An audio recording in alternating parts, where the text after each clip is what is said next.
இடைகால் கைலாசநாத உபாத்தியாயர் தொடங்கிய 1888 ஆண்டில் தொடங்கிய பள்ளியில் நிற்கின்றேன்.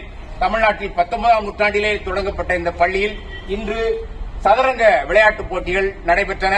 இடைகால் தம்பி இசக்கி ஒரு சதுரங்க பயிற்சியாளர், அவரது அழைப்பின் பேரில் இங்கே வந்தேன். இந்த பிள்ளைகள் கிட்டத்தட்ட ஒரு 100 பிள்ளைகள் இன்றைக்கு ஆடினார்கள். பாதி பிள்ளைகள் போய்விட்டார்கள். அவர்களிடையே நான் ஒரு அரை மணி நேரம் சதுரங்க ஆட்டத்தை பற்றியும் உலகத்தை சுற்றி பார்க்க வேண்டிய தேவை எல்லாம் ஒரு கருத்துக்களை வழக்கமாக நான் சொல்லுகின்ற கருத்துக்களை ஒரு அரை மணி நேரம் பேசினேன். மிகுந்த ஆர்வத்தோடு கேட்டார்கள்.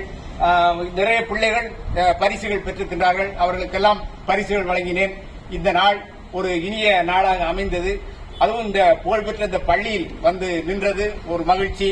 அப்படி இருந்தால் இந்த போட்டிகளை நடத்தியவர் தம்பி இவர்தான் இசக்கி, கொஞ்சம் தள்ளி நில்லுங்க. இவர்தான் கைலாச உபாத்தியாயர். 1888ஆம் ஆண்டு இந்த பள்ளியை தொடங்கியவர். தமிழ்நாட்டில் இப்படி எங்கெங்கு இந்த பள்ளிகள் இருக்கின்றனோ அதை பற்றிய பதிவுகளை நீங்கள் போட வேண்டும் என்று கேட்டுக்கொள்கிறேன். நன்றி.